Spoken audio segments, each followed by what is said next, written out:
నిస్వార్థ సేవా తత్పరుడు, సేవారత్న అవార్డు గ్రహీత అనపాల ఆంజనేయులు రెడ్డి జన్మదిన వేడుకలు కాకినాడ మరియు పరిసర ప్రాంతాల్లో ఘనంగా నిర్వహించారు. ఈ సందర్భంగా శ్రీ సద్గురు సాయిబాబా ట్రస్ట్ వ్యవస్థాపక అధ్యక్షులు సాయిరాం రాంబాబు మాట్లాడుతూ, నిస్వార్థ సేవకులు, చిరు వ్యాపారి, పలు స్వచ్ఛంద సంస్థలు స్థాపించి అనేక సేవా కార్యక్రమాలు చేస్తున్న అనపాల ఆంజనేయులు రెడ్డి జన్మదినాన్ని పురస్కరించుకుని అనేక సేవా కార్యక్రమాలు నిర్వహించడం జరిగిందన్నారు. కాకినాడ మరియు పరిసర ప్రాంతాల్లో పలు అందుల ఆశ్రమాలు, వృద్ధాశ్రమాలు, అనాథాశ్రమాలలో వారికి పండ్లు, రొట్టెలు, బిస్కెట్లు, కాయగూరలు పంచిపెట్టడం జరిగిందన్నారు. అదే విధంగా పలు ఆశ్రమాల్లో అన్నదాన కార్యక్రమాలు నిర్వహించడం జరిగిందన్నారు.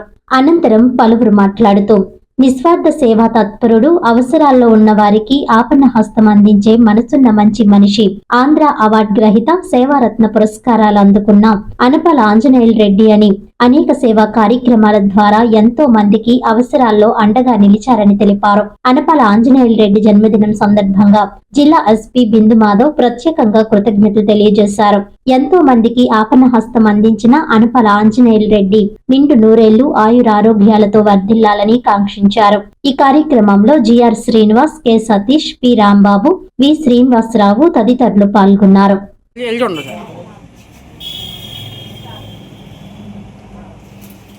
ఆశీర్వాదం ఉంటుంది బాబు గారు. Thank you. ఓకే.